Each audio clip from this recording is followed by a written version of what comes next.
Hello, everyone. Welcome to Health 180 with Carion Fenn and Rogers TV.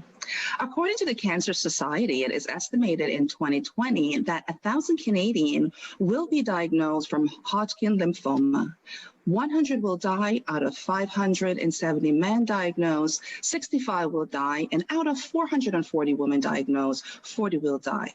My guest today is Lisa Bauer, a survivor of Non-Hodgkin Lymphoma, here to talk about her journey, the impact to her family, and how she survived the challenges from her diagnosis. We want to help you learn more, so let's learn together. Lisa, welcome to our show. Thank you, Carrie, and I'm very happy to be here. Where did you grow up, and what was it like when you were younger? Well, I grew up, actually, funny enough, I was born in Ajax. My family didn't live here, but my mother's doctor was here. We grew up in North York, and back then we called it Willowdale, so near the Don Mills and McNichol area. And, quiet street. I have an older sister, a younger sister, and a twin, and my mom and dad. And we grew up, in a quiet neighborhood, quiet home. Filipino family, lots of relatives, lots of family gatherings. Yes. We are a faithful family. We are Catholic. And so it was just like one of your normal, average families growing up. Yeah. Yes. Yeah. I'm interested to know this. Tell me about your twin. What type of twin are you? And did you experience any of those shared feelings that we normally hear that twins have with each other, that bond, special bond? Yes. So I have a twin sister named Tina. We are fraternal twins, meaning we're two separate eggs. So we're not identical. She is 5 minutes older than me. And so sometimes as a joke, I'll say, oh, my older sister, but she's not. We're twins. And, we grew up very close. Like my sisters, we're all 2 years apart, and we pretty much grew up together and had similar friends, similar experiences. And Tina and I are very, very close. I'm close to all my sisters. And yes, there were moments where, they say you are thinking the same thing, or if someone feels, great joy or great pain, you can feel it in your twin. And that has happened for sure. A very personal story. I won't go into it, but one in particular where my sister was going through something and I felt it. And the whole day I was feeling off. I couldn't understand why I was feeling off. And then later on, when my sister told me what was going on with her day, I was like, that is why. That's exactly why I was feeling that way. Yeah. Did you have any health issues growing up? No, none of us did. We, the common cold, pink eye, like all this, fall out of a tree, fall off a bike, like all the same things that, happened to the other kids in the neighborhood. But no, we were all pretty healthy. Does cancer run in your family? Did you know of anybody in your family that was diagnosed with cancer? Yes, that's unfortunately, yes. Very sad. And I think that's pretty common, unfortunately, for most people. Like without even thinking, you can think of 3 or 4 people. But, my uncle, my aunt, my mother-in-law. So like yes. So no, I wouldn't say it ran in my family. Like out of my immediate family, I'm the only one to have suffered cancer. Yes. And I hope that stays true. Did you ever felt that this might happen to you one day? Did it ever cross your mind before? No, never. Even when I was going through it before the doctor actually said cancer, I had a million different ideas in my head, or, the doctor said one thing and friends said another thing. And it never occurred to me until the doctor said, we think it's lymphoma. Tell us about your medical diagnosis. Well, this was back in 2010. And I remember I suffer from seasonal allergies like many people do.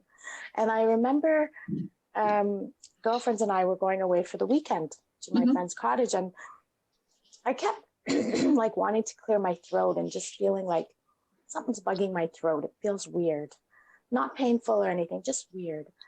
And so I went to the doctor, and she said, it could be it's probably a post-nasal drip caused by your allergies. So don't worry about it. And so I thought, yeah, that's a reasonable response.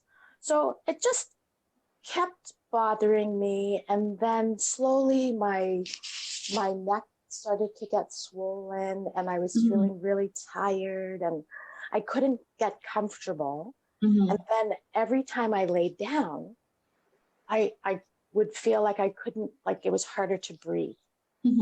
And so, of course, your mind goes crazy telling you what's happening, what's going on. And I went to the ER at one point because I just was like, something is wrong.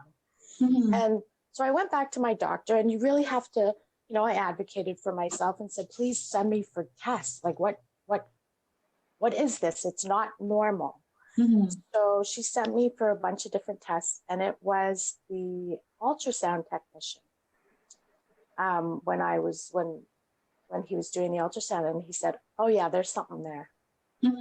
So which just led to, okay, first I was like, oh, it's not, okay, there's something. It's not just me thinking there's something.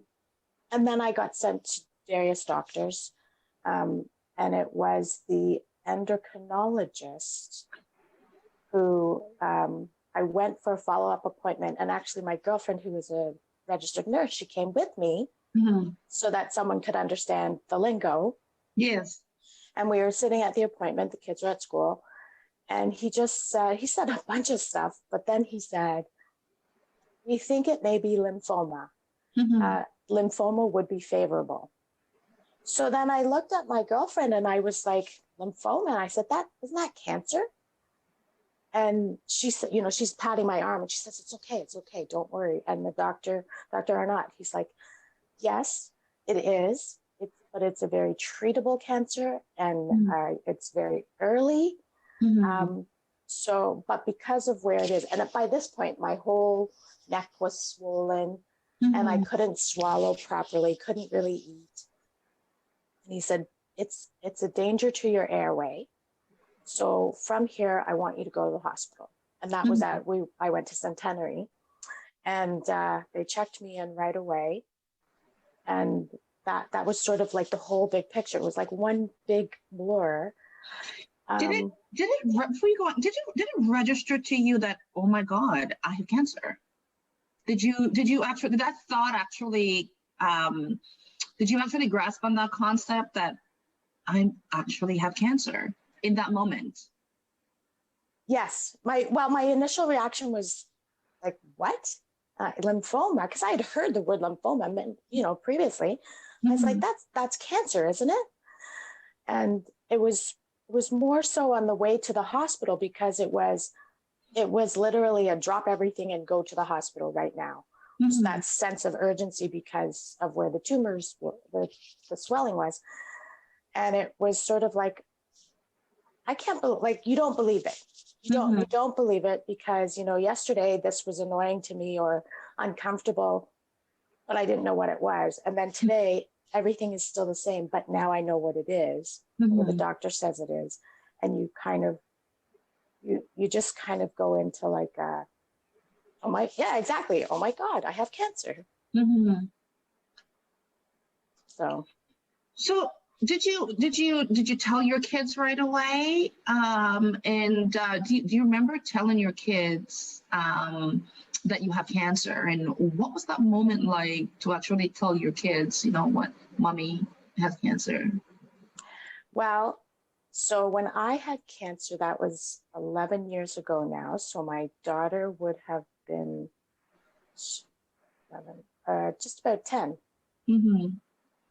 And my son would have been 15. And so once I was checked into the hospital, like it really is such a blur, because you're thinking, who's going to pick up the kids from school? What am I going to do about work? I've got, who's going to pay, who's going to do the banking for the bills, like all that stuff.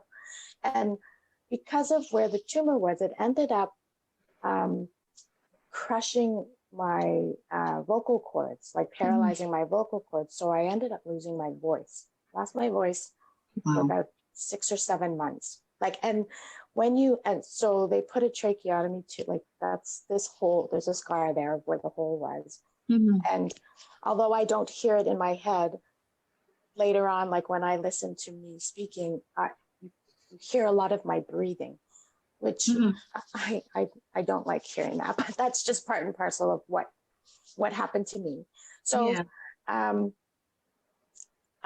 remember, so I didn't tell them right away because I didn't see them right away. I was straight into the hospital, and then it was only, maybe a week later that I lost my voice and they put the tube in, and it just was super duper scary for everybody and the kids. So I remember when the kids came to visit me in the hospital, and they come and it's very scary, and they had to put an oxygen tube attached, like over my trach, over my neck. So you could hear it. It's very loud. So the kids would get off the elevator and walk down the hall to where Mommy's room was. And all you could hear was this oxygen blasting into my trach tube. And so I just remember them being really scared. And all I really said to them was, because I didn't know anything, and I wanted to tell them something truthful. So I just told them, I'm sick, but I promise that I will do everything that the doctors tell me to do so that I can get better. So, because I didn't want to, I didn't want to tell them anything that wasn't true, right? I didn't know how serious it was, or if, what was going to happen to me. So I didn't want to make a promise that maybe I couldn't keep, but I could promise that I would listen to my doctors and do everything that they told me. And, they were very stoic. They wanted to be strong for Mommy. And so the first little while, the first few weeks were pretty somber. Like they would come, we would sit. I was always very tired, and it's hard to communicate when nothing comes out of your mouth. You can't speak. So sometimes we would play a game, like we had, my sister got me a write-on, wipe-off board, and I would write stuff down. We're going to continue this conversation when we come back. Sure. Yeah. You're watching Health 180 with Carion Fenn and Rogers TV. We're talking to Lisa Bauer about her journey with cancer. We will be right back. When my daughter Lisa was diagnosed with cancer, I felt so helpless and so afraid. I could not bear the thought of one of my daughters dying ahead of me, especially at such a young age, with young children. Me and my other daughters would visit her every day and, pretend not to be so worried because we wanted to lift her spirits up. And that's, I think, what we did. And that his friends and aid from Ajax really stepped up to the plate, and they also visited frequently, almost every day. And they were there to lift Lisa's spirits up.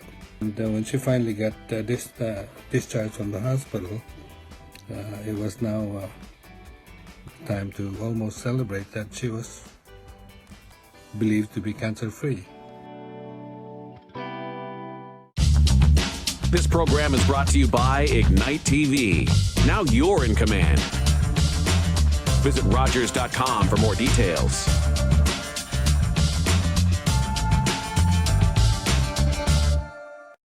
And we're back. We are so happy to be back in studio for season 2 of The Social Life at a Distance.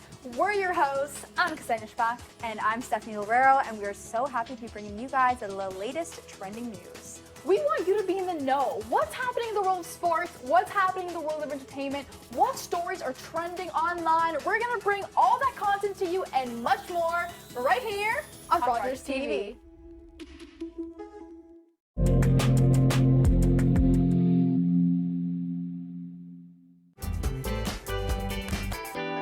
Welcome back to Health 180 with Carion Fenn and Rogers TV. We're talking to Lisa Bauer about her journey in surviving cancer.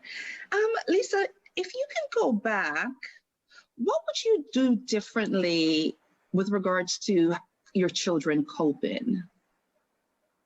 Oh, great question. I think I would go back, and they came to visit me almost every day. So, I loved seeing them, and I think maybe it helped them to see their mom every day and smile, or we give a hug. But I wonder if maybe it was too much disruption in their routines at that time. So maybe not. I didn't make them come, but maybe had they had more opportunity to just do their regular thing without having to worry about coming to visit mommy at the hospital, maybe that might have helped them. Yeah. And also, it was pretty serious at the very beginning. Every visit seemed just so heavy and so sad. And then one day I was like, you know what? We're not doing that. We don't do that at home. We're not doing that here. And so we would play games or make jokes, or when I was allowed to go outside, we'd go outside. And so I wish that I had thought of that sooner. Yes. And just made it like a more fun for them, or more just feeling more, I don't know, more comfortable, I guess. Yes, yes. And I appreciate the way in which you try to look out or take extra caution in regards to their emotional well-being, because sometimes we don't think that when someone has an ailment, you don't think that the other people around you are impacted, right? But you're all going through it together. How long were you in the hospital for? I was in the hospital for 77 days. And you have no idea how long 77 days is when you're when you're just laying in the bed. I remember afterwards trying to describe it. I spoke at my kids' school about it. I was invited to give a talk during Terry Fox Day, and I remember describing it, saying 77 days, like that's all of summer holidays and more. Like just to put that emphasis, my mother-in-law at the time worked in the film industry, and 77 days is an 11-week shoot, right, for a film, and that's unheard of. So it was April 27th to July 12th. Like that's what my memory says. I have to count that, and it was only probably about halfway through where it really was, I was sad. Like I ended up feeling sorry for myself. Am I ever going to be able to get home? And you feel kind of alone, and which I wasn't. I was a very lucky person. I have lots of family. My sisters came to visit me every day. My dad, lots of my friends. So it's a long time. Yeah. I want to go back a little bit. Tell me about your surgery. So I had a few surgeries, actually. And funny, for my cancer, I was treated with chemotherapy for 6 months, every third Monday, depending on my blood work. Toxic stuff. I lost my hair, my nails turned black, my skin, like everything. But it's part of the treatment. But my surgeries were related to my trach. And this is funny for me to say, because it probably doesn't make sense, but maybe it would. This whole experience was so distracting to me that it almost helped me not forget, but just it helped me take the ease off of the worry of having cancer. Like I was just so focused, because when you have a trach tube in your neck, that is how you breathe. You survive that way. And this is going to sound gross, but if your mucus gets stuck in there, you cannot breathe. And that is the most terrifying feeling that I've experienced. So because you need to rely on other people to help you, or to cough hard enough to get it out. So my surgeries were related to getting the right size of the tube there, to scope and see what the tumors look like. And I was knocked out for it. So it was probably scarier for my, my family that was waiting to find out how everything was going than it was for me. I did have my very first and maybe only of that severity panic attack. The first time that I went into the operating room and was going to have the very first procedure done. And I didn't know that that's what it was until after I woke up, where I just couldn't breathe and blacked out. So thank God for nurses who are so loving and caring and do everything for you. And of course, my doctor. Is it possible for your cancer to return? That's what my oncologist says. So if you ask me, I say no way. No chance, man. But love it. The last time, almost every visit when you see your cancer doctor, they are very optimistic and hopeful, but they're also very real. And so he would remind me, you're doing great. It looks like we've got it. It looks like we've got it all. But if it comes back, then we'll take the next step. So it could. Yeah. I really hope and pray that it doesn't. But they don't tell you that it won't come back. And I love your empowering mindset. Like it's not coming back. It's not happening. Yeah. Right? It's gone. Positive thoughts is always important. We lost so many amazing people to cancer. Have you had that moment where you think, why did I survive? Yes, actually, I have it. Sometimes it just sneaks up on you. Yes, I've had that feeling many times. I never asked why I got cancer. Like you can't ask that question. You'll drive yourself crazy trying to think of an answer. Yes. And you have to believe that what happens, that's your life story. At the same time that I was recovering, like after I had gone home, my brother-in-law was diagnosed with cancer. Shortly after that, my mother-in-law was diagnosed with cancer. Not too long after, my neighbor, one neighbor on that side, the other neighbor on that side.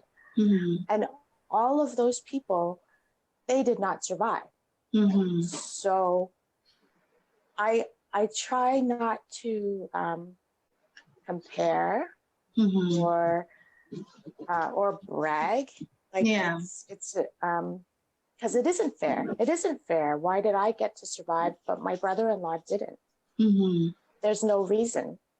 We're loved the same. We work the same. We're loving the same. So there's no answer. That feeling does overwhelm me sometimes, but I'm mostly thankful that I didn't leave my kids when they were so young. Yes. That I got the chance to live a better life. Yeah. Because I was able to survive. Yes. We have children who have a parent who is going through an ailment. They are impacted. Not that they should be children who are identified. It's just children who need extra support in coping with what's going on at home. And I think we don't look at those children in regards to, they are impacted as well.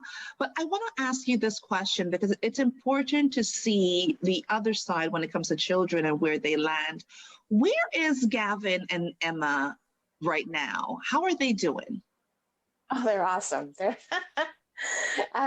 great. I was very lucky again, huge supportive family and friends and neighborhood network. And so during cancer, the kids had lots and lots of love and support and help.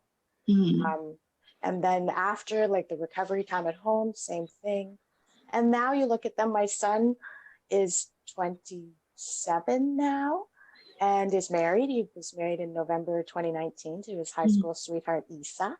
They live just down the road at Pat Bailey Square. They have they got a dog over COVID, and they're both successful, both working full time, enjoying being a young married couple. And Gav is, he's a pretty private kid, a very Yeah. sensitive, but strong, funny kid. Yeah. Really like that guy. And, he's What is Emma doing? He's a good boy. Now, Emma, my superstar, no, they're both superstars. Emma she just finished her undergrad at Trent University. So she'll have a degree in history and French. And she starts next week, I think, at the Accelerated Teachers College program through Queen's University. So we're moving her to Queen's this weekend. It's mostly online now because of COVID, but they're coping the best way that they can. And she's awesome. She's always held down 1 or 2 part-time jobs during school. She's a loving person. Yes. That's very strong in speaking up for others and caring. She's a powerhouse. I've had the honor working with her. Yeah. I've had the honor working with her through my foundation with Durham Black Network, and she's she's one to watch. She's a leader, upcoming leader to watch for. She totally is. What do you say to someone who is newly diagnosed with cancer? Wow. I would say it's okay. Please remember that you're not alone, that you are going to feel overwhelmed sometimes, but you can do it. And just please remember that you're not alone, and you have a network of people who want to help. Yeah. And I think it's so important in that moment to recognize that you're right, you're not alone, and there are people around you. And sometimes it's hard to actually accept help or ask for help. And it's so crucial to actually just know that it's okay to ask for help, and it's okay to accept the support around you and the love, and try to get through it as best as possible. That's all the time we have for today's episode of Health 180 with Carion Fenn on Rogers TV. Thank you to Lisa Bauer for joining us. Thank you to Susie Sher Oshawa, and thank you for joining us. And remember, together we're stronger. We have been celebrating the anniversary of her being declared cancer-free, and I would join the kids on that day in November. I joined the kids, Gavin and Emma and Lisa, for dinner to celebrate them being cancer-free.